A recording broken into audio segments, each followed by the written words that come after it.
Okay, you can start whenever you are ready. All right, everyone. Today we have an extremely special guest. We have Dr. Shani Daly, also known on the interwebs as Shani B, Ph.D. Love that. Okay. She is from Nashville, Tennessee, by way of Alabama. And her current position is she is a professor of practice in electrical and computer engineering and computer science at Duke University. And she's also a Levitan faculty fellow, special assistant to the vice provost. So she is booked and busy. Mm-hmm. Her She received her bachelor's and master's of science in electrical engineering from FAMU, which is Florida Agricultural and Mechanical University, Florida State University College of Engineering. So they have that, combined program. And her PhD and SM at MIT Media Lab, where her advisor is Dr. Ross Picard. So I first came to know Shani I met her as a graduate student at an ASEE conference, but I came to know her well when I first started at Clemson. Shani actually picked me up from the airport for my interview. She was an assistant professor in the Human Centered Computing Division at Clemson. And I was literally like, Shani, how do I be like you? Like, I think we even had like a session where we like came in on a Saturday and all of us like newly hired folks were like, Shani, show us how to be like you. I still have those notes on my computer, how to be like Shani. And just in terms of like being just research productive and like getting grants, and just like she was just super open to just like, hey, here are some things that I have gotten funded, take a look at how I've structured these things. So I've always admired you for that, because a lot of people would not do that. So she also served as an associate professor and interim co-chair in the School of Computing at Clemson University. Then later we transitioned to the University of Florida, where her fun fact is she is the first Black woman to be granted tenure and promotion in the CISE department. So that is amazing. And actually, we've had the top three on the program: myself, Dr. Christina Gardner-McHugh, and Shani. So she later took her talents to Duke, and we sorely miss her. But her research focuses on the design, implementation, and evaluation of technologies, programs, and curricula to support diversity, equity, and inclusion in STEM fields.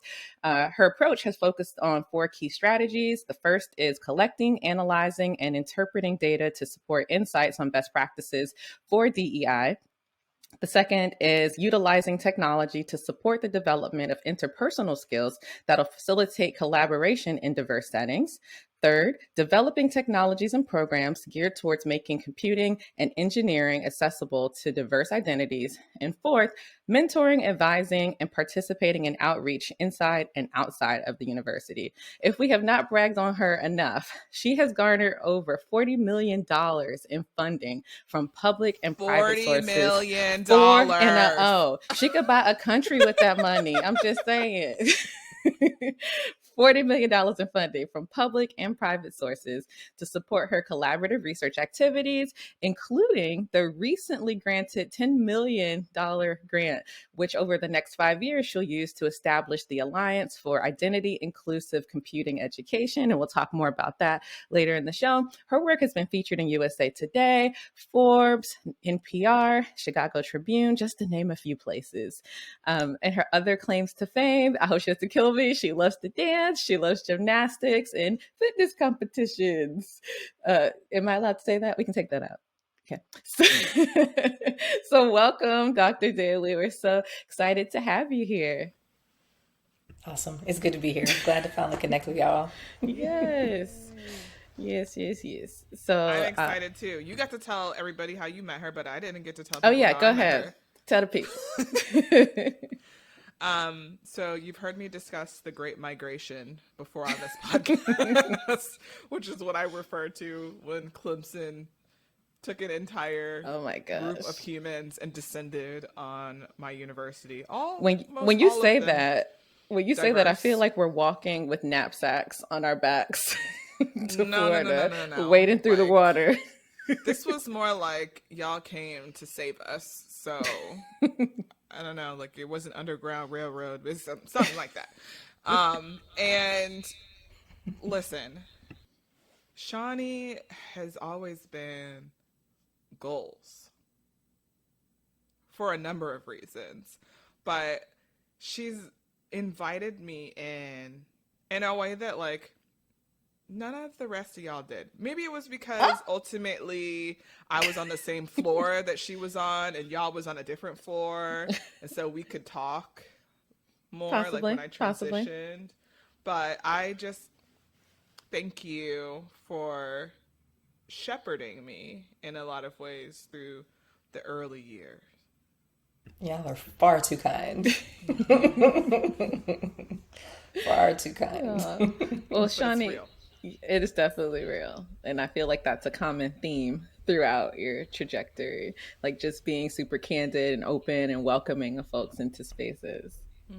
I appreciate that. So, all right. When you were growing up, did you see all of this, all of that intro? Did you know that all of this was going to be you? So no, absolutely not.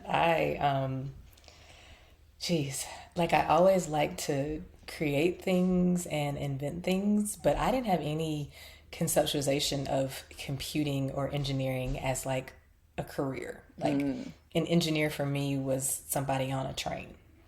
I didn't know any engineers. I didn't know anybody who did computers. Like my family, my grandmother was a maid. My grandfather was one grandmother was a maid. The other was in the schools working the lunches.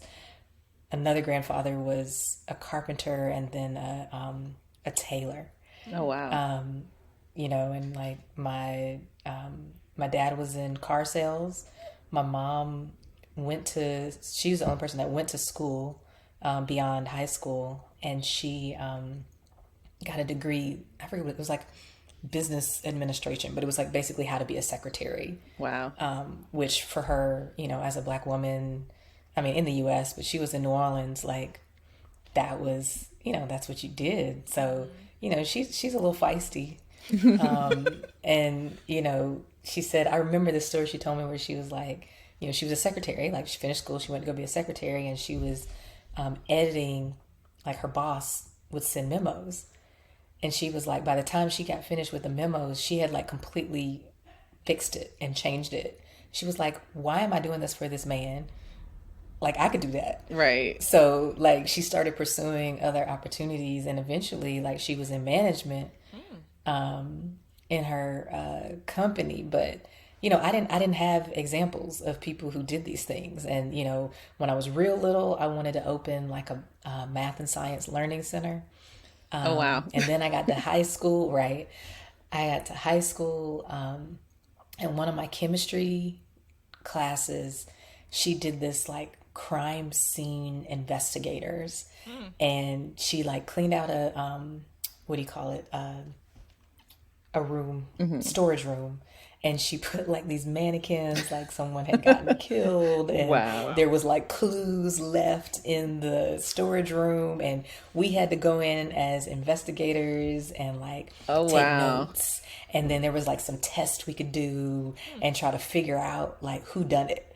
Wow. And it was the coolest thing like I had ever done in a classroom. I was like, oh my God, this is amazing. I want to do this. So then I decided I wanted to be in the FBI. Yeah. And like that became my goal. And I guess at the time I had a friend whose dad was former CIA, which is how I could know that he right, because otherwise he was a janitor if you ask anybody else. And I said, well, ask your dad, like what I need to major in college, because I want to do that. Like that seems, I probably watch too much TV. That is what it is. And he came back, he was like either criminology or engineering. Oh, wow. And I didn't know what criminology was or engineering. But I was like, okay, sure. Like, wow. What do I do with that? So then, me being me, which I am so consistent, it's a little scary. I made a little matrix of like, here are the characteristics that I want in a school.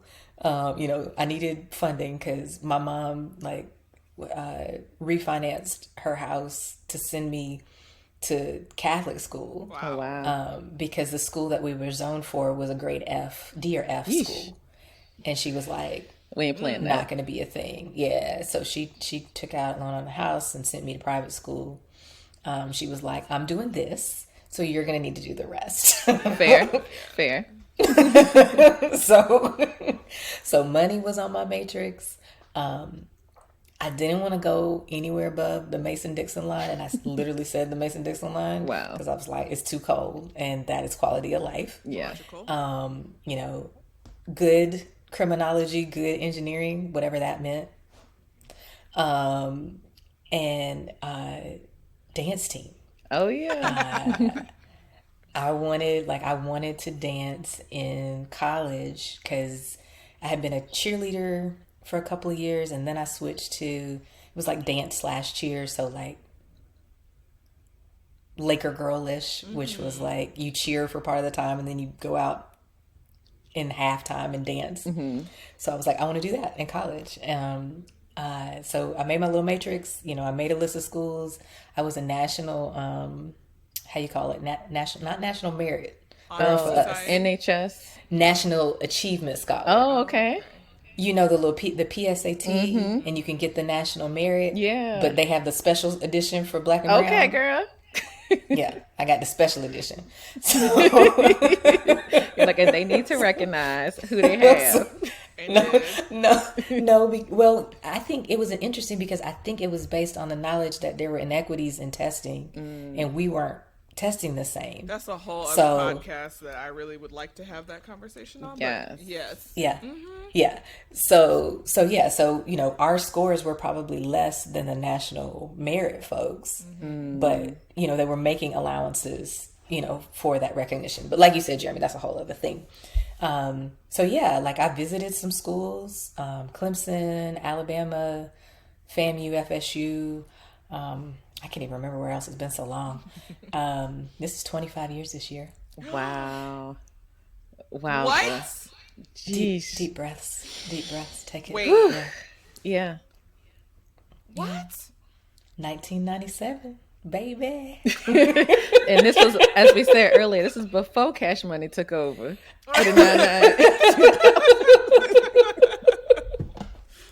Wow, Shani. Yeah.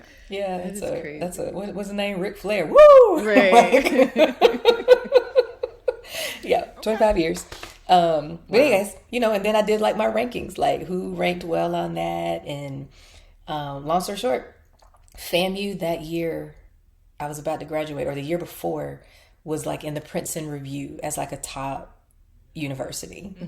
You know, I didn't know anything about rankings for programs, but Florida State criminology, I heard they had a good program. So I was like, cool. And because, you know, FAMU and FSU have combined programs, I was like, you know, I can kind of get the best of both worlds. The dance team at FSU was number 3 in the nation. Wow. Are you going to leave off that you were a Golden Girl? I'm just saying. No. I'll put that in there. Oh, yeah. I'll put that in there. No, I just reminded of another school. Southern was on my list. Are they the Dancing Dolls? I think they're so. the Dancing Dolls. I think so. I saw them and I was like, I want to be that. I just thought they were the most beautiful, extraordinary. Probably couldn't do any of the moves at the time, but I was like, I want to do that. Like they're so pretty. Like I just in any case, that. Yeah. So I was like, okay. So Florida State gave me money. They were combined with FAMU, so I was like, cool, because FAMU must be a good school because they're in the Princeton Review. And I had I had 2 friends from high school that were going to Florida State. One of them wanted to be engineer. He wanted to be civil. And I was like, cool. Well, I need to be an engineer. I don't know what it is, but you think civil's cool. So I'm going to choose civil engineering too. So tried out for the dance team, became a Golden Girl, chose civil engineer as my major. And off we went. Wow. Off we went. So were you like a member of the Marching 100 then? Nope. So I started off. I went to FSU first as an Okay. undergrad, Okay. and then I went to FAMU as a grad student. Okay. So FSU, Yeah. we not banding like the marching 100. Yes, That's a I whole realize different that. thing. Yeah. Yeah, that's a whole different thing. But we did football games, and then like special performances. It was kind of wild. Like we had posters and like signing Oh events, which was wow. just yeah, it was a really weird thing. Y'all were like celebrities at campus. I don't I know, love like that. yeah, it was weird, but it was fun. And like I said, the year before, I think we were in the top five my first year. I can't remember where we landed at my second year, but like we were good. Like we were nationally competitive. Yeah. Yeah. We competed at like Disney World and Daytona and all that kind of stuff. So Were it you, was cool, but no marching 100. were you the only engineer? Yeah. Yeah, yeah. No, that was a funny dynamic. Like, I mean, we had like really talented both dancers and academically talented girls on the team. Like, you had to keep your GPA up in order to be on the team. But there weren't other engineers. And I remember like my freshman year, because I had exactly one AP course that basically I landed in on accident in high school. Because I got terrible advising in high school. Like Man. I didn't know I should be doing, Yeah, if you didn't know you were going to be an honors. engineer or what engineering was, like, what were these people doing? Right. Yeah, yeah, yeah. So, I had Cal 2 my freshman year, and they tried to kill me. And Same. I would Wait. Yeah. That Calc 2 in your freshman year. Yikes. yeah. So I'm at practice like with my books, and I'm stretching, and I'm like trying to read, and they're like, Shani, like seriously? And then we'd Right. have like our little signing events, and I'd go and I'd sign, and then when everybody else was, I'd go in the back and I have my books, and I'm still trying, and they're like, dude, come on. I'm like, you don't understand, Yeah, bro. y'all will be Like, alright. Right. they are Ain't none of actually y'all. trying to kill me. Right. Ain't none of y'all gonna do these integrals for me. So I need to just be back here. Yeah. so, so yeah, so I mean, but I did it. I did it for 2 years. It was amazing. Do you still have your One of the outfits? things that came along. Say again. Do you still have your outfits? No, I have pictures of them. Oh, you gotta send us some pictures to put on your I'll send episode. you. I'll Yes, send you. I'll send you pictures. Yeah, please yeah, yeah, yeah. do. Because I did. Well, I did that for 2 years, and then when I went to grad school, I did a dance company. So I had that, and then I did arena football. I Um, didn't know that. That's so cool. yeah. I So it was a thing. I Yes. love It it. was a thing. And Yeah. Shawnee is like a football enthusiast. Like she As, I'm a as sports we all should enthusiast. be, okay? Like Oh it's yeah, an both of amazing you like sport. sports. It's cool. Yeah. I Yeah. love it. I don't hate it. It's I just if know. it's It's on. just kind of exhausting that you don't share Well, this. my youngest calls everything sports ball. Oh yes. So Yes. yeah. Basically, it's like I know a lot about football. I can follow the entire game. I know what all the things mean. But if there's opportunity to do something else, I might do that something else. Uh-oh. I got you. I got you. I got you. That's okay. That is hilarious. Okay, so once you got to Well, FS, oh, she's not a civil engineer. yeah, she's So current. That's what I was gonna say. Like, once you got there, you started off in civil, and somehow you made it to electrical. Yeah. So yeah, Yeah. Yeah. Yeah. So one of the things, Dr. Patricia Stith was the director for. We had what is it? Florida Georgia Lewis Stokes Alliance for Minority Participation. Something. yeah. STEM programs, Yeah. LSAMP, something. LSAMP. It But it is was one of those. FGLSAMP. FGLSAMP. Yeah. So all of the achievement scholars landed in the FGLSAMP program. So I was in that with her. And one of the things that they required you to do was to interview professors in your field. I said, cool. So there was a really cool professor, Nicole Abdullah, now president at Virginia State Oh University. wow. he was really active with NSBE, so I was like, cool, I'm gonna talk to him.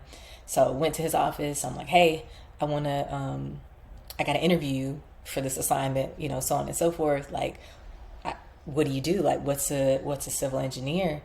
And he said, well, I deal with big things that don't move. And he paused, and I was like, wait for it.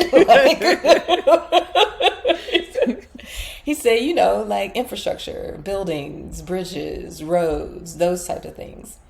And then he paused again. He was like, well, but I study earthquakes, so I guess they do kind of move, but, Wow. Wow. So I was like, finish the conversation because he's fabulous. And immediately, like, I was like, X. Like, this is Why not. does it have to be all of that, though? Like, y'all, don't disparage my discipline. Listen. See, I'm glad you had that because, like, as a professor, you get your fair share of students that are, like, obligated to interview you for some class. And I'm like, as annoying as those things are, they do help to shape, if someone wants to be in your fields or not. Yeah. So, yeah. Yeah. Jeremy, so no was offense to good. any civil engineers in the room. No. In the but room? that was. What do you mean anywhere? Listen. So, back then, literally back then, we didn't have, you couldn't go online, right? We had the catalogs that were this thick that you had to flip through, and you could read class descriptions, and you could read about, I forgot the major about and that. stuff. That's important Yes. context. Yes. Right? Like Yeah. that you couldn't just go online and see all the people and what they did and all their research No. and all that stuff. No. You had to go talk No. to somebody. Yeah. You had to talk to And somebody. it wasn't exactly. like it was on TV or Nope. You didn't have YouTube. Yeah. Right. Right. I mean, I didn't see the internet until right before I went to college. Yeah. That's serious. And it was that AOL. Yep, that I can't disc. even make the sound. And you bought 9,000 hours for free. And it wasn't a thing where it's like you had a personal computer to do all this stuff on because they were so expensive. No, it was going through the phone line. Yeah. Right. So if anybody picked up the phone, That's it. like Should this, That's not. it. yeah, this is the internet I was dealing with. Right. Right. So I got this big thing, and I'm flipping through, and I'm looking at civil and mechanical and chemical and industrial, and I got to electrical. And it just felt like there were so many different things that I could do with it that I thought sounded cool. Like, there's a lot that you can do with all engineering, right? Mm-hmm. But it was like, ooh, that sounds cool. Ooh, that sounds cool too. So there was just all this stuff where I was like, man, like, I feel like I could find myself in that. And I was enthusiastic about it. So then I switched to electrical officially, which, that usually doesn't matter until end of sophomore or junior year, but I switched my freshman year. And because I had that early math class, I actually started engineering classes my sophomore year. Wow. But that's literally like, I just fell into it. It wasn't like, I didn't get to see Modern Figures podcast. Right. I just eventually had to figure it out. And luckily, at that time, I was still driven by the whole FBI thing, and it wasn't, oh, this sounds cool for when I do it when I finish. It was, oh, this sounds cool. I don't mind taking these classes, right? Until I get my degree so I can go into the FBI. And be a forensic crime solver. So, okay, I know that they have the combined program, but like, were you the only one in terms of like being Black or a woman? Like, what did the general makeup look like in your classes? No, it was a beautiful thing. You couldn't really tell who was where until we graduated or you talked to somebody. Like my closest friends, like there's a group of 9 of us. It's 5 guys, 4 girls. And we were all in it. Like we were all in NSBE. We all had like leadership positions in NSBE. Like that's really how we became so close, was doing that stuff. So, we had representation. Like it was, definitely freshman and sophomore year, I was the only one a lot, especially over at FSU. But once I got to the engineering building, it was like, oh, look at all this beautiful Black. This is lovely. So that's real life this is Wakanda really nice. over there. Yeah. Got it. Yeah, it is. And I mean, it's diverse, right? Because you have people from both. But it's maybe maybe it's more like model you in with like a Wakanda section. Got it. I get it completely. Hilarious. Okay, so you did your degree. Like, were the classes difficult for you? Like, because obviously you continued and got a master's. So, like, Yeah. what was? I know you mentioned that the coursework it was a little challenging, but like somehow you were inspired to continue with your master's and not just leave after your bachelor's and go to the FBI. So, what was that decision Yeah. process like? Yeah. So, the classes were difficult, but I think I'm a problem solver at heart. I just like I love that stuff. Like I think it's context independent. Like I just like to solve problems. So it was hard. Like no doubt. My friends still make fun of me because I was like I might stay up till 11 to do an assignment, but I was not an all nighter.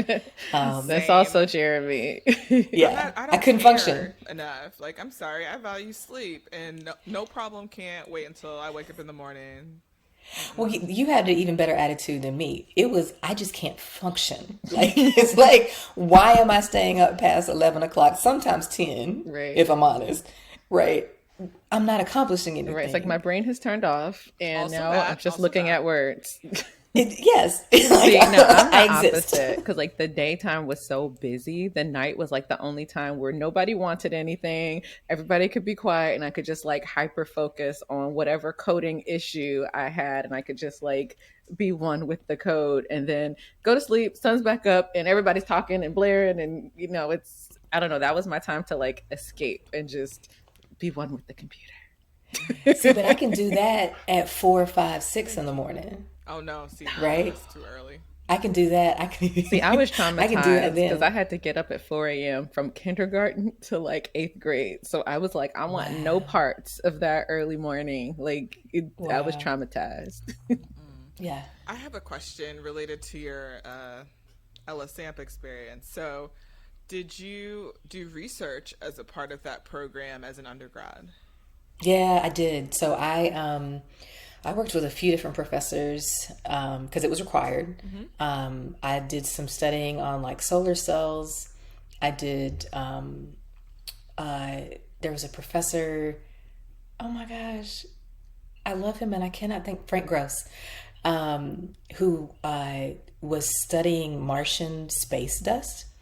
They had an issue where they were sending the rover up and it was rolling around and the Mars dust was discharging on it and breaking things. Oh, And so he was modeling like the electrostatic charging of the space dust, like all in MATLAB. wow. He is fantastic, did not like the research. Yeah. Yeah. So I did You're literally that. studying dirt that you can't see. That's somewhere else. Yeah, it's fascinating. Or we had some though. We had some though. Oh, you got to see Mars He space had like a dust? special vault with space dust in it. It was so cool. That's pretty But awesome. I hated like the actual implementation, like putting this stuff into MATLAB was like, Yeah. Yeah, that doesn't don't make me sound do fun. that. MATLAB Yeah, is so my I drug did of that. choice. Yeah. Yeah, so I did that for a couple of years. And then I had a professor, Dr. Aurora, and I think I took two of her classes. And she stopped me in the hall one day. She was like, Shani, like, you've done really well in my classes and they're seen as difficult. You need to go to grad school. And I was like, that sounds nice, but what is that? And Wait, but you were in You're a whole like, cool story, program. lady. You were in a whole program ma'am, that was supposed to there prepare was a you. disconnect for me. Wow. There was a disconnect. I mean, that's Wow. real. That's real. I A was lot of immersed people do in it. research, right? So it was like cool. But that did not translate to me for like what it meant to be in grad school. Like, Yeah. yes, you can continue school, but like what does that Why? mean? Yeah. Why? Yeah. Like, why would I do Yes. that? This brilliant woman said having a PhD means that nobody can tell you what to do. That part. Now, she lied to me, Yes. but she had my ear. Right. It's like, I'm listening. Say more. Wow. So that's literally, and then I think that year, FAMU got a grant from the NSF to something around diversifying grad programs or something like that. I can't remember the details. And so I finished my bachelor's. I think I finished in 4.5 years because I graduated like a semester before I was supposed to, and I rolled right into a Ph.D. program. Yeah. And it was like, okay, got my classes, and it's like, oh, well, you need to find research. I was like, okay, cool. But none of the research I had done before, I was like, I don't want to do that. Then I needed to find like what research I wanted to do. And I couldn't find it. Like I literally like everything I looked at what the professors were doing, I was like, I'm just not interested. But in parallel with that, there was a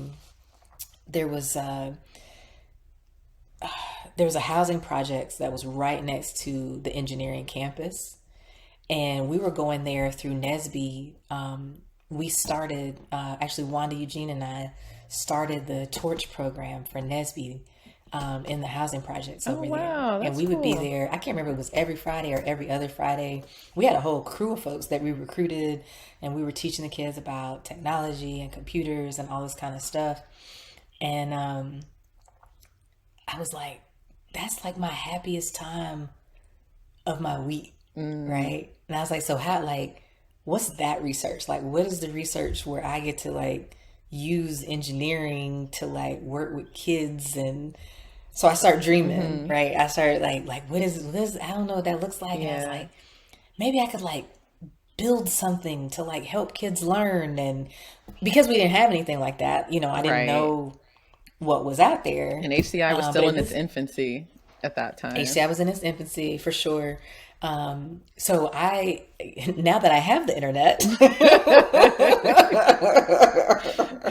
because we're in 2002, right? At this point, I have, you know, more things that are accessible, and I just started doing research, and I just started like, you know, what was it probably then, like Yahoo search, right? Ask Jeeves. Ask Jeeves. Yes. Right. Ask Jeeves. You know what I'm saying? I'm asking Jeeves. You know, with like kids, Alta Vista, engineering. Right. Yeah. You know, just trying to find stuff, and so you know, stuff started coming up. I found a program at Stanford. I found a program at Vanderbilt. I found Carnegie Mellon had like educational robotics that they were doing. University of Washington had something. MIT had something. And so I was finding the research and I was sending it. I can't remember if it was my chair or my dean. I was like, look, like, this is stuff I want to do. This is really cool. This is what I want to do. Like, this is awesome. And like, I have my own money, right? So it wasn't like, we have someone coming in the front door. I'll add a note to edit this part. Yeah. Okay. Okay, I think When you he's done. start, just like start at, so I had my own money. Okay. So I had my own money, and, you know, that meant I should be able to do what I wanted, right? And so I'm sending him, like, this is what I want to do, like, either if it's educational robotics or it's, like, software or it's something where I'm using engineering to, like, educate. Mm-hmm. And no. Every time I went back, no. We can't give you an engineering degree to do education. I'm like, no. I want to use engineering for the context of education. No. So I just kept getting shot down for trying to do that. And then it was... Y'all, please. Thank you.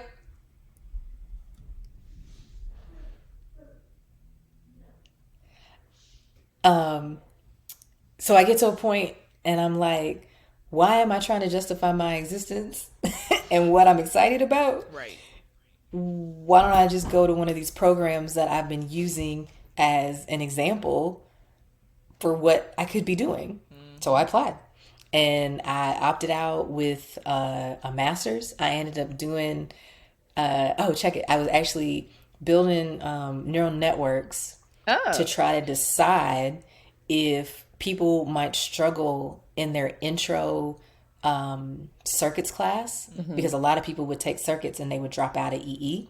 So I was trying to make predictions about like what might be indicators that someone might struggle in the class based on classwork, based on things they had going outside, all that kind of stuff. So CS and then Yeah. and then once we figured that out, putting them in peer mentoring and tutoring before they got to that class to try to increase their chances of being successful in those programs. So like a predictor. Yeah.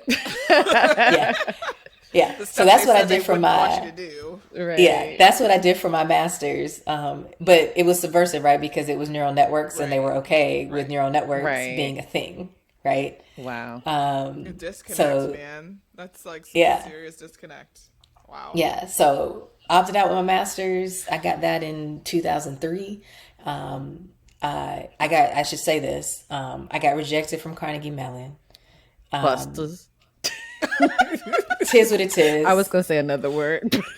Tis what it is. Girl, you do not need to record stuff in the morning. Oh gosh. Rejected there, accepted to Stanford master's, but they wanted me to pay for my master's, and then they said I could potentially get my PhD paid for. The professor that I wanted to work with at Vanderbilt actually moved to a different university. I got accepted there. And then MIT, I got accepted. They were going to fund me for a master's, which they didn't accept people into a PhD program. So that's why that SM, that's why I have that SM. Wow. Because they were like, but if you can't come here straight PhD, you got to do our stuff first. I knew when I got there was a guy who had a PhD who was going through a master's program. Houseway. Yeah. Yeah. So I didn't take offense. It was like, whatever. But honestly, it ended up being good because it was just so different from anything I had ever done that I probably would have drowned if I would have went into the PhD directly. Right. So, it is what it is. It extended my time. Yeah. So I went to MIT. North of the Mason-Dixon line, might I add. North, which was huge for me. My one thing was like, you know what? I'm gonna get up there and I'm gonna try out for the Celtics cheerleading team. Okay. And that will be my like, outlet. Happy place, my outlet.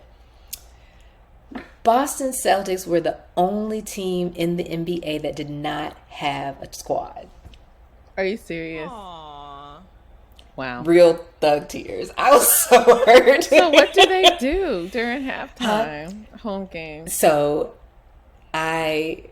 skipping over some parts, I had a baby in 2006, and I'm pretty sure that's the year they got a team. Wow. So they've had a team since then. They were conspiring against you. I was like, you know what? Okay, universe. Okay, I got it. You don't want me to do this thing. Study. Right. They said, look, ain't nothing out here for you in these streets. Go ahead and get your degree. Stay in that lab. I'm trying to cheer here. Y'all just messing with my emotions. And then the Patriots are actually in Foxborough, and that was like a 45-minute train ride. So I knew that wasn't like even close. And who wants to be out in the snow cheering? Not I. So I did go above the Mason-Dixon line. I did not become a cheerleader for the Boston Celtics. Man, so you went completely against your matrix for the PhD. Completely. Oh, wait. They gave me money. Okay. All right, we're back. We're back. That's right.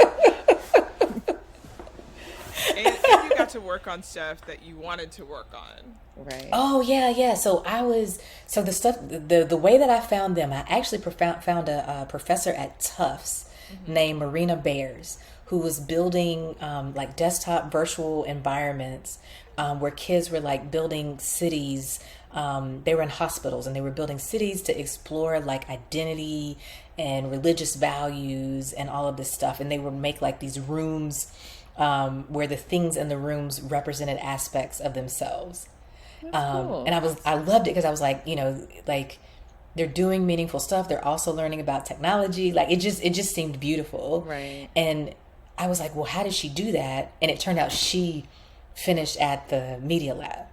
So when I found the Media Lab, that's when I found Seymour Papert and David Cavallo. So Seymour's group put out the brick for Lego Mindstorms kit, and did the logo turtle, and what a lot of people was like their intro to programming. Like, he was like, he did a lot for like computers in education, and I was like, someone is doing this, like, so I ended up getting accepted to two groups. One was Future of Learning, which was with David Cavallo and Seymour Papert. They were working together on that. And then the other was Affective Computing, which is Roz Picard, which is Sensors and Technologies that sense and respond to human emotion. So that was my like introduction to grad school. And these are big names. For those of you who aren't in this space, these are huge names, to be, to have two Name acceptances dropping. into, I'm saying, I have their books on this shelf. Like podcast. they are, because I had a foray into computers and education at the beginning of my grad school journey. And these are the authors, these are the people setting the marks. Yeah. But the wildest thing is I didn't know. Oh, wow. Right? Like I didn't go, and I tell students all this time, like I didn't go, like they're like, oh my God, you went to MIT, so on and so forth. I'm like, I didn't go to MIT because it was MIT. Right. And I didn't even know the Media Lab was this thing. Like I had zero clue of its history. Like I didn't know any of that. Like no exposure, no connection, no nothing. And like that's not why I went there. I went there because I found this thing, and I was like, I want to do that thing. And then when I got there, I was like, cuss word, so you don't have to bleep me. Like, this is amazing.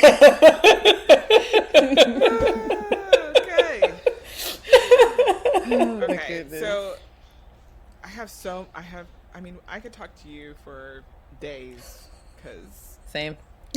Because you're Shani. But I feel like, a lot of people, they think of the trajectory that you've had, right? Like you did a great job in undergrad, you got into MIT, graduated from MIT, you got a faculty position, you've had this trajectory, you made it to getting tenure, you graduated a bunch of students, and then you were like, nah. And I think that that's something really important for us to kind of talk about. I would love to go through like all that you went through to get to like where you are in great detail, and maybe we have to invite her back to do that, Kyla. We can. But I do think. Oh, and just FYI, we were able to push back, so I'm flexible to like 12:30. Oh, good. Okay. So let's go through that part. Do you want me to edit that last? So I'm gonna stop where we're at. Okay. So I think that it would be kind of cool for you to give us some of the highlights of like your transition into different roles in academia, and then we can talk about kind of like where you are now and some of the decisions that you've made that are maybe controversial to some people but logical to the rest of us. So how did you transition into a faculty position? I got tricked.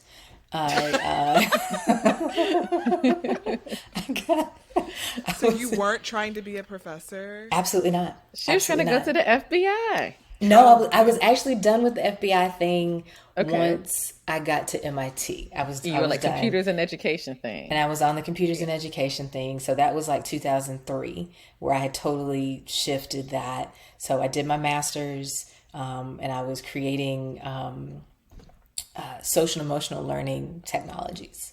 And that was in part because of my work with Roz and then my work with David and Seymour. That was like the fusion, the synergy between those groups. Because one of the things that came up was like, we were going after a science of learning center through the NSF, and it was all around affect and education and doing research. And it was like, man, like I could do all this work to create these great learning environments, but if students aren't in the right frame of mind because of all they're dealing with, like it's not going to matter. So like, how can I really work with students to help them like with their emotions and emotional self-awareness? And that eventually evolved into empathy. And how do we think about bringing diverse groups together? And the more emotionally self-aware you are, the better you can empathize. And so it was just this whole journey and evolution of my work. So did the master's, did the PhD. Frankly, observing the women professors in the media lab was not encouraging to me. I had my two babies, one right before my qualifying exams, the other during the writing stage of my dissertation. And so I was like, I don't want to be a professor. Like that, it doesn't look like a job that I would want for myself. And so was your brain functioning in the writing stage? Because like there are, sometimes people ask me about my experience and I'm like, I don't know.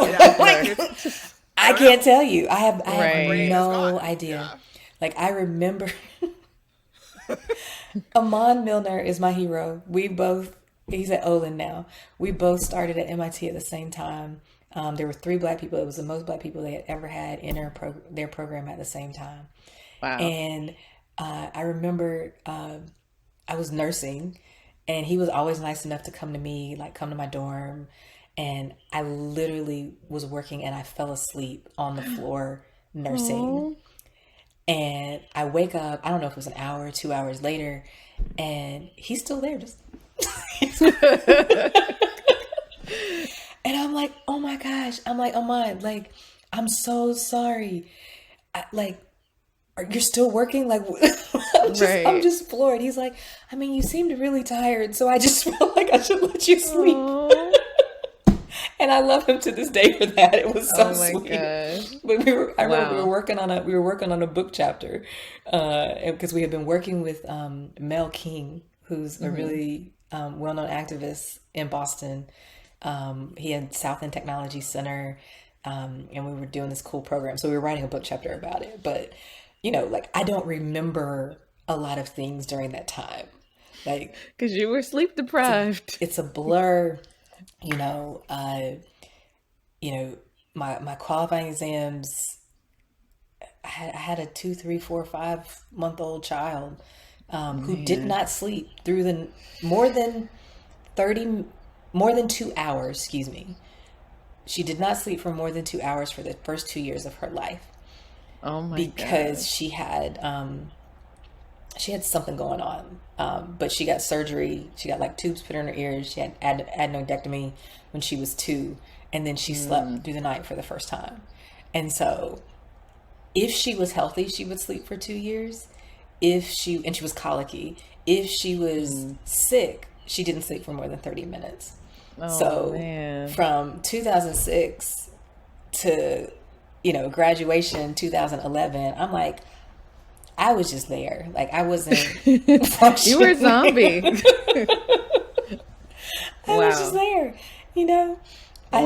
I just, so who knows what decisions I made during that time, Jeremy? I have no idea. I feel you. I'm with you. Yeah. One decision I did make was we started a company because we were being asked to do a lot of work. That's right. That company actually took us, I finished my PhD remotely.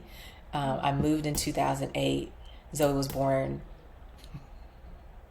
Woo. Recounting this is funny.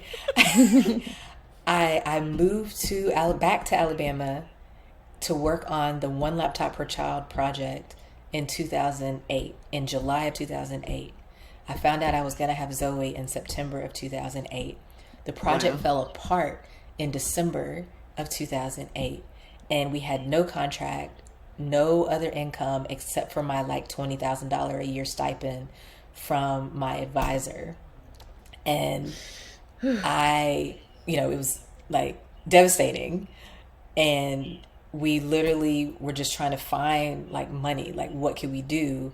And so I got my first big grant writing experience through a Department of Education small business grant, literally trying to save our lives because we didn't have anything. We literally and it was wild because a friend of mine had moved from Cambridge to work with us.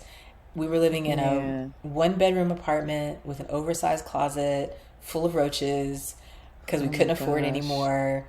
And I wrote this grant in like a month and a half, and it ended up getting awarded as a fast track. So like it literally was like we wrote a grant to save our lives. Wow. That is and that was also like right when the recession was starting or ramping up, or that is stressful. Yeah, it was wild. And do you see how we say Shawnee is goals? I'm so quiet right now because I'm like overwhelmed with stress. Like all it was of the a lot. things. It was a lot. And then my baby was born. Like I wrote the grant December and January 2008, 2009. And then my second baby was born May 2009. And so on your birthday. On my birthday. So I was just done. I was done. But I knew, at least I thought I knew, I didn't want to be a professor. That's when Juan, who I had met back in 2005 through my best friend who went to be his Ph.D. student, he called me and asked me to give a talk. And I was like, I have nothing left to give the world right now. Like I just had this second baby, you know what I'm saying? Like I'm still trying to finish my PhD.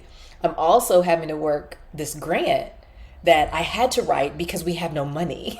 Right. So it was just, it was a wild thing. So I didn't give a talk then. He called me like 2 years later. He was like, okay, I moved to Clemson.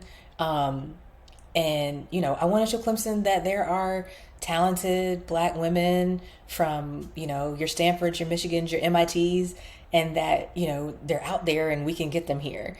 He was like, I just need you to give a talk. And I'm like, okay, I can give a talk, right? Long story short, we had a death in the family, so I couldn't go when he asked me to go. But he had 2 other Black women, I can't even remember who they were, who did talk at that time. And there was a lot of excitement generated. So by the time I came to give my talk, there was so much excitement that I got a job offer, like, while I was there. Wow. And it was one of those like... It was one of those push the envelopes across the table kind of moment, like, just check it out. Think just about it. Let us know what you think. Yeah, just let us know. So, and it was like, we looked at it and it was like, ew. I don't know how we say no to that. Right. And at that point, like the grant that saved us, it was about to end. We had some other funding because I wrote some grants with professors at UAB, and our model was basically dream up an idea, take it to a university, write the grant with them, and then get a subcontract off of that grant. Like that's how That's smart. the company was surviving. So I just couldn't say no. And so one of the things that Juan said to me that really got me, because I was like, I don't want to be a professor. Like, it looks miserable.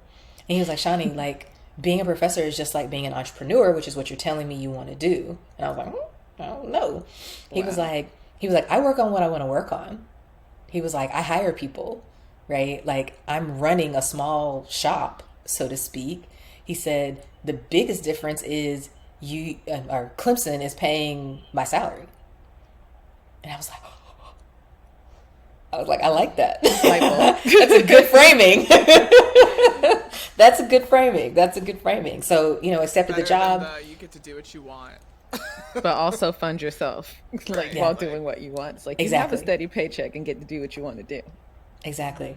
Yeah. So that was it. That's how I landed at Clemson. And then Kyla came and Christina came. It was great. Sekou came. Like Wanda, we had this great Sekou, Wanda, Kelly came. everybody. Yeah. It was fantastic. Man. And Yes. then, dun, dun, And dun. then. Yeah, well, you said you've already talked about it, but yeah, No, she Not from refers your to what is that, but perspective. yeah, no, you yeah. definitely Well, have a my different. perspective was basically, I mean, they really came after Juan, right? Yeah. That was the genesis of it all. Yes. But to his credit, he was like, I am doing the things that I'm doing because of my team, right? And if you really want me, then you can talk to my team too. And so we Yeah. all like did interviews, and we all did X, Y, and Z, and that turned into some offers. And I was geared up and I was ready, and Kyla and I talked about it, and Christina and I Yeah. talked about it, and they were ready, Damon and and yeah. yeah, everybody was ready to go. And then I couldn't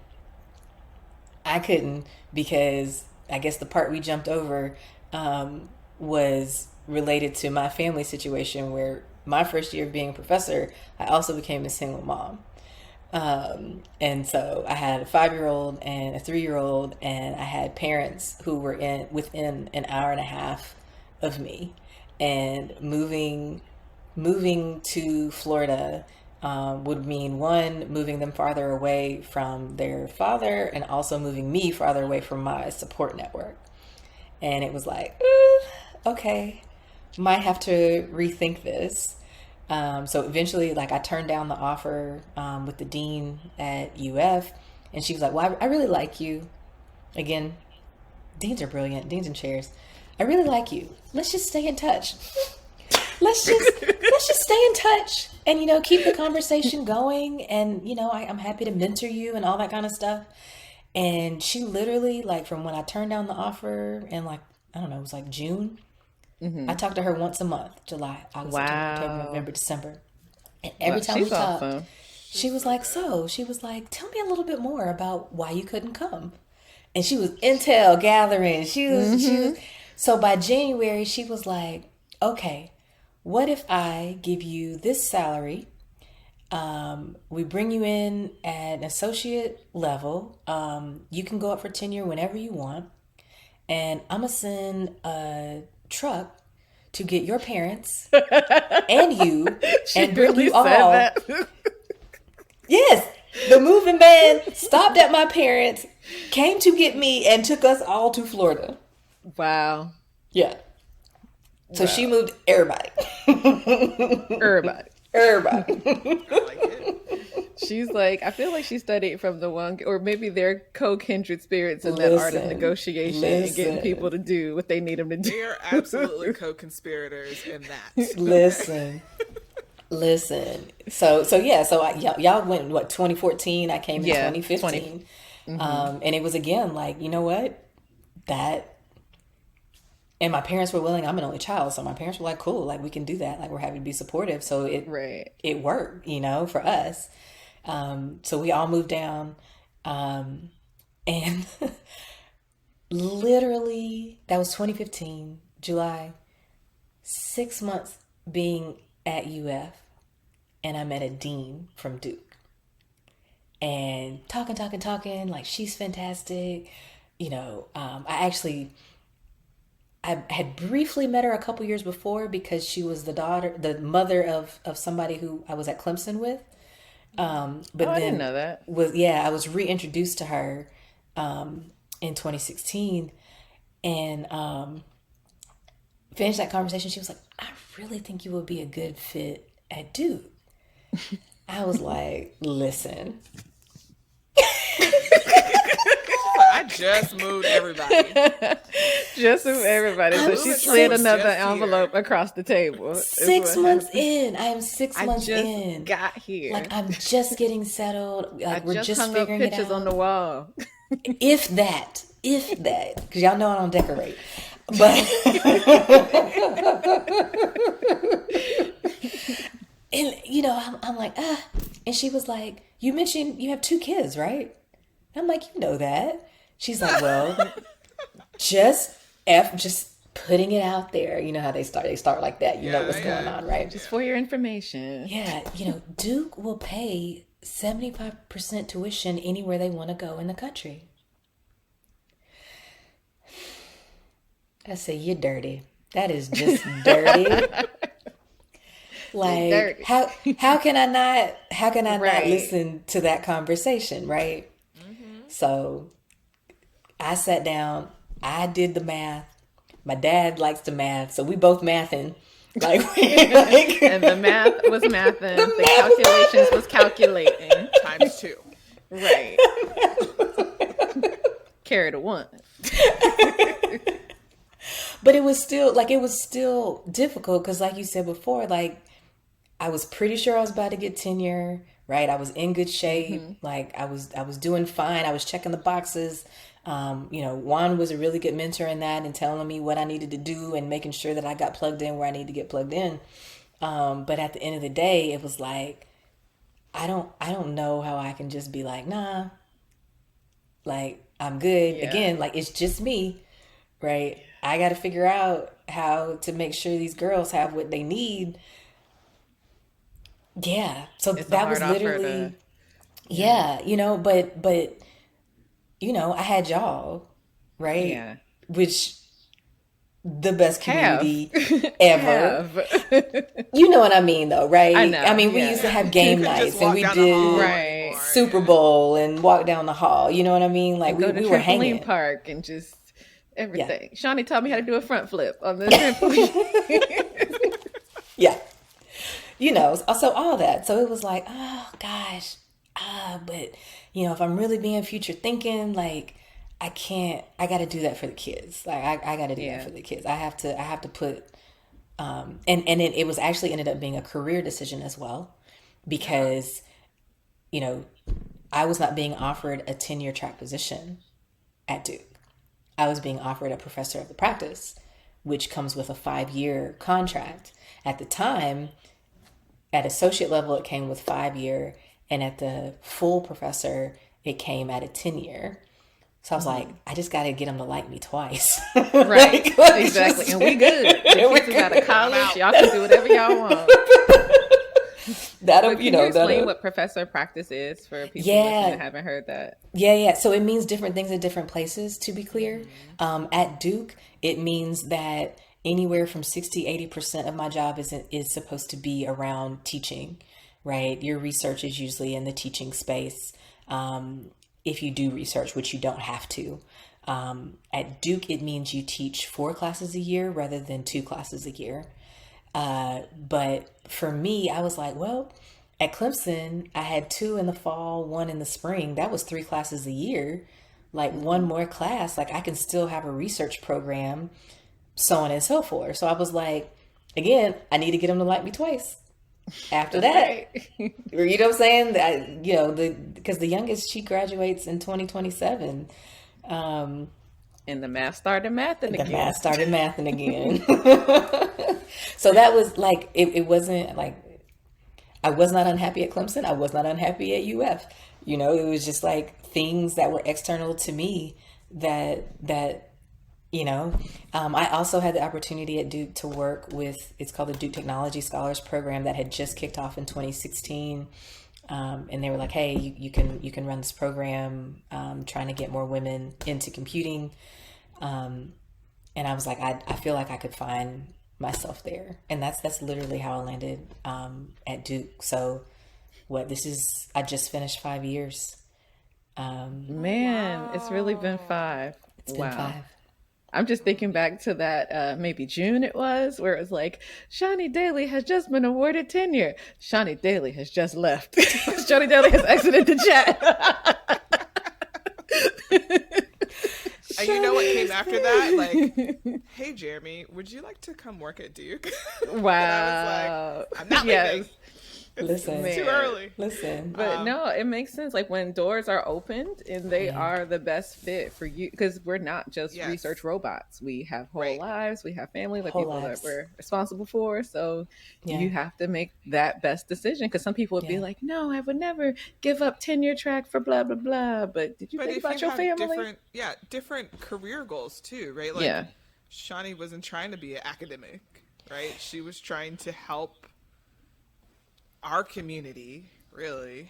But I would prefer to do that tenure. Let's be clear. I would prefer to do that tenure. if it would have been a tenured position here, that would have been my preference, right?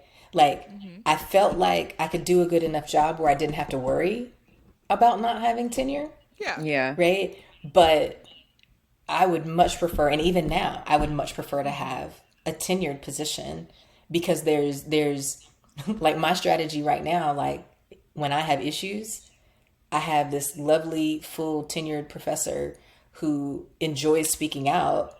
I will send her a message and let her know, and she will be the voice for a lot of the stuff that in You aren't allowed to say because of your I position. mean, I could. Yeah, but it won't be taken the same way as if There's someone power with tenure dynamics says there, regardless of what anybody wants to say, right? There's power dynamics. There's also the fact that I am on contract, right? Yeah. I do not have a position where, barring anything egregious, like, I'm chilling, right? So I have to pay attention to that in ways that, I don't enjoy. If Duke was like, hey, we're going to change our perspective on what you do as research, because it wasn't the quality of my research. That's not why they didn't offer me tenure. It's that Duke does not tenure education related research. Interesting. And they Yeah. a whole big school and don't value education, research on education. And that's across the university. That's not just an Wow. engineering thing. That's, you can go to neuroscience, you can go to biology. Anyone who's doing research in the education space Yeah. is a professor of the practice. And Right. I So did they try to don't make have an argument. Yeah. I was going to say they don't have like a discipline-based educational research model at all for faculty who No. are on that track. Not for tenure track. Interesting. Not for tenure track. Wow. Yeah. Now, if Duke changed their policy, right, because it wasn't the quality of what I was doing that they had an issue Well, with, it is that they just certainly don't can't do be, it. right? Right. Like, you've got a $10 million award. People would die Exactly. for that level of funding and support. Like, it does not happen. So, Yeah. So I think that's interesting context. Do you see yourself like pursuing admin and that's a good question. So things like that? well, y'all know me. I change my mind about what I want to be when I grow up, like every single day. And who said you have to know? You know? Yeah, I don't know what I want to be when I grow up. I've historically had issues like trying to find administrative positions that I feel like I could make a difference in, which at the end of the day, you just got through saying like it's about the community for me, and like figuring out where I could situate myself where I could do that. There's a few now. Like we have a dean for strategic initiatives. I think her position is awesome. I think she does great work. I think she actually has impact on what we do from a policy and practice perspective, which I think is really important. There's another, and I'm speaking Duke specifically here, because I don't know if these positions are elsewhere. There's like a vice provost for, I think it's interdisciplinary studies. But all of our initiatives that bring together things from across the university, as well as touch things outside, like community-wise, he's in charge of, that I think is a really cool position. So I don't know, like I'm really enjoying what we're doing with this grant. And I have another, it's NSF AI Center that's $20 million over the next 5 years. And I'm leading the education and workforce development aspects of that. Of course you are. And stop. So I'm enjoying that. Now, if they said, "Hey, Shani, we want to give you a center, and you just take everything you're doing with this alliance and this education and workforce development and shove it into this and package it and make it look pretty." It's administrative, but it's not, you know what I'm saying? It's not like a position that exists. I don't know. I need to feel like I'm making a difference. Yeah. I only ask because, that would be someone's argument for like why you would want to stay tenure track, right, in academia, because most of the positions they want you to be a full professor with tenure and like go through the ranks before you can do some of those things. But I feel like, you know, just what you described is still leadership. It's just not valued the same way. Right. You know what I mean? Like, Oh, for sure, for managing sure. a multi-million-dollar enterprise Yeah. is something that a lot of people don't understand the value of. Yeah, and you know, It's there unfortunate. I figure the people who need to see the value in what I do for me to do the next thing will see the value, you know. Yeah. I mean, I mean, I literally have described how I've fallen into every single thing I've done. You know, like Yes. Right. you know, there's been hard work and sweat and tears, but it Yeah. is not like I have had some kind of journey that makes any kind of sense, except in retrospect, where I can talk about, Yeah. you know, But landing where I am. everything prepared you for the next thing, Absolutely, right? Absolutely. So absolutely. that's a piece that, like, you know, you can't just say like you fell into stuff. Like, you were prepared to fall Oh, Right. no! I was ready, forwards, but I Yes. failed. and you fell Right. forward. Like, oh, what's this over here? Oh, okay. I can be over here. Yeah, Yeah, I can fall yeah, into that. That sounds yeah. good.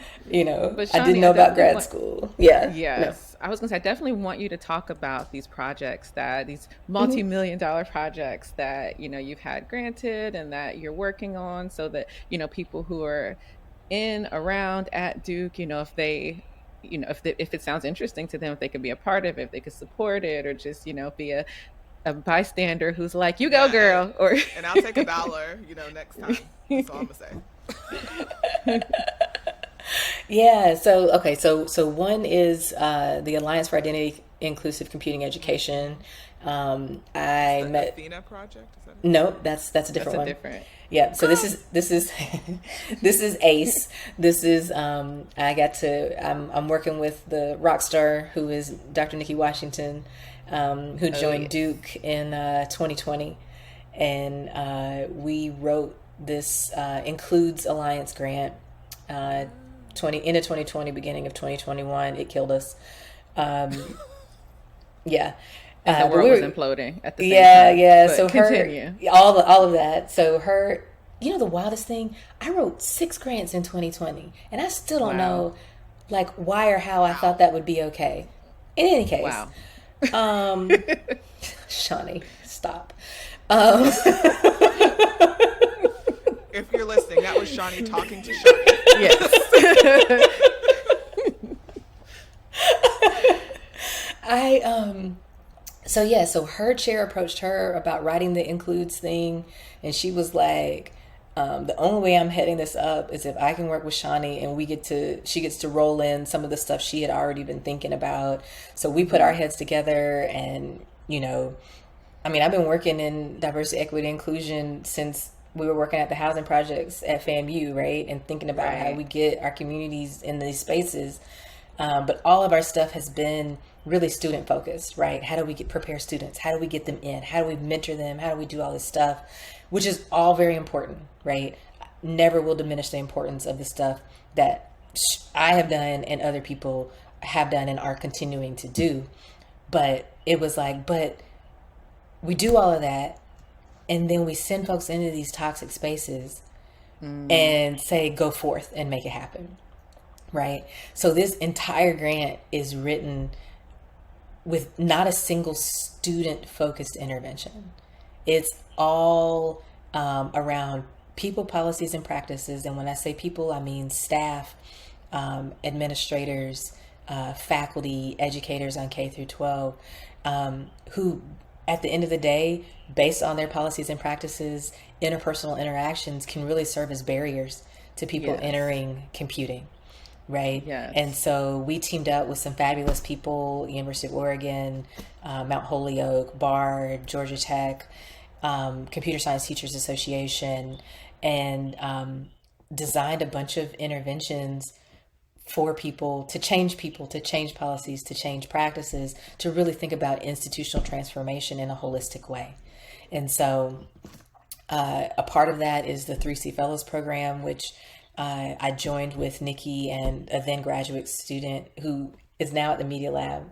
Oh, that's cool. Yeah, Cicely Sadler, and we were developing the 3C Fellows program, which was again for faculty and educators to really learn about identity, right? So it's not just race and ethnicity or gender; it's also disability, it's also class, it's also LGBTQ community, right? So thinking about identity broadly as well as the intersections, of those, and how can we really create inclusive, welcoming spaces so that people will continue the computing journey and not have anything in their way.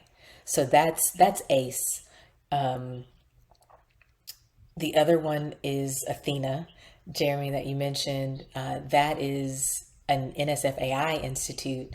And so there's the research components, and then that's also multi-institution. And then there's the education and workforce development components. And so been working on that. I'm like super excited. We're about to start this like embedded STEM lab initiative. We're partnering with a few nonprofits, and we're literally going to like set up shop.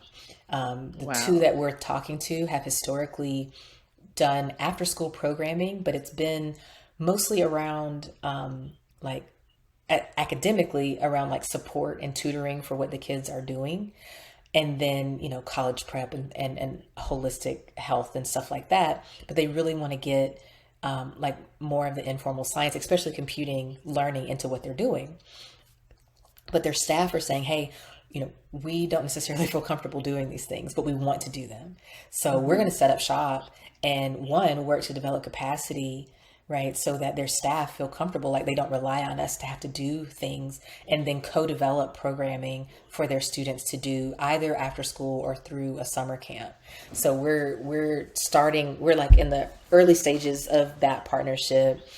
We also have like an ethical AI challenge that we did. It was open up to anybody who wanted to do it, where they were learning about machine learning, artificial intelligence, and trying to social media marketing and storytelling. And they were creating campaigns to try to educate other people about the challenges around artificial intelligence.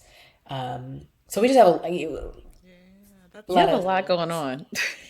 I do. Factual. Yeah. But all very cool, all very much in line with all of the things that you set out to do in graduate school. It's like, I feel like for you, it's less about the position and more about the opportunities and like what you actually get to do and who you get to impact. 100%. Man, 100%. So this whole infusing AI into certain areas, because we have an AI initiative at our university, and it seems like that's the new kind of trend. Like, okay, we have to teach people about AI. Like, what would you say is like one of the hardest parts about like AI education for people who are not computing / tech savvy? I'm going to start with the fear. Oh, yeah. I know personally, it's like language. Yeah. Yeah. Like, yeah. I don't even know what words to use. Yeah. Right. So, and then there's fear over this is foreign. Like, this is not something that I immediately can connect with. Then there's the fear of, Skynet, right? Like, right. Terminator, right? Misconceptions. Like, type. Did I make Terminator yet? Okay. Exactly. Sentient technology. It's coming to get us all. Exactly. Right. So there's, and I think that's actually part of why it gets so much attention. But then, people have decided that AI is the solution for everything. Ugh. Yeah. Right. But we have to learn it and we have to understand it. Part of the reason we did the ethical AI challenge was this understanding, one, that people don't really know what it is in the first place. Not at all. Right? They don't know when they're interacting with something that's using it, like what that looks like. Right? So that was really meant to be a real introduction to what in the world this even is in the first place. Like, what is we doing? Like, Right. you know? It's So like, what is we doing and how is we doing it? exactly. Well, I think the what is it Yeah. first, because I feel like people, if you can get people to understand what it's not, Yes. Big step. And I think Hollywood did an huge. excellent job misinforming people of what AI is. Like the one experience you have with something is exactly not what's going to happen. People are like, I don't trust that. That's the government trying to, the conspiracy theorists and all Listen, that. They're listen. listening. Hollywood lied about AI, and Hollywood lied about my Disney fairy tale. But I digress. Exactly. I'm Yeah, telling you. But it's like, how do you compete with Hollywood when people are like, I don't need no robot telling me blah, Yeah, blah, blah, blah. It's like, that's just really yeah, not it's not what's it. happening. It's not yeah, it. yeah, yeah. So, so yeah, Man. it's all very tricky, for sure. Well, I miss you. I'm Ditto. happy. Likewise. Yeah, I'm saying same. I definitely, we need some more Shawnee. I'm just saying. Yeah. We need to Hey, have like our own little Shawnee time. I feel like needs to be a hey, thing. let's make it happen. I'm here for it. I'm here for Yes. I'm it. I'm currently in Charlotte, so I know, right? Kyla told me that. I was like, oh man, she's so close. Yep. so close, but so far. I have to come back, but not Please to do. Charlotte. To Y'all are welcome anytime. Kyla, really, it's been a couple years. You need to come back and give I like an in-person know. talk. Every so often I do like a Duke tour, and I think the last time was like just over COVID. Like so I Mm-hmm. definitely need an in person. I'm overdue for an in person. Mm-hmm. yeah, I can talk about my fake computer scientist self too. Don't forget about me.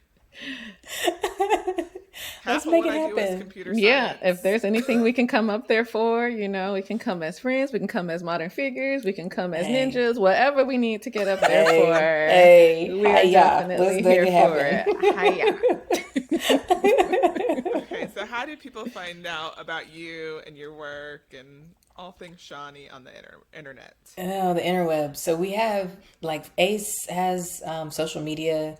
It's just identity NCS on Twitter, Instagram, and YouTube. Like me personally is Shani B Ph.D. I do not tweet unless I'm just retweeting something. Like this is just not my ministry. I That's fine. accept I that. do not tweet Yeah. unless quoting too. Look, I respond. I see Kyla do something. I respond to Hilarious. that. Hilarious. But yeah, no, I decided that my original thinking is not what needs to be on Twitter because I would get myself in trouble. So we avoid these things. So that's me. Athena at Duke. No, Athena.duke.edu. Folks Okay. can learn more about that. And then we have the Athena Institute, I think, on Twitter. Okay. Yeah. So lots of handles all over the place that thankfully we could hire someone to handle that and I don't have Yes. to do it. Amen. Yeah. That's a gift. I'm gonna be there one day. I, I'm a little baby faculty member, so we'll get there. Hey, you're doing your thing though. I'm having fun. It's That's what good. Saying. matters. It's good. I'm happy to see it. For sure.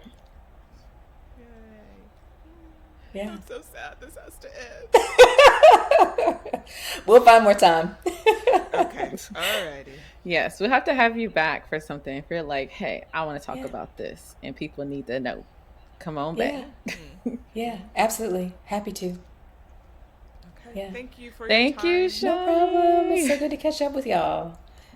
Absolutely. Yeah.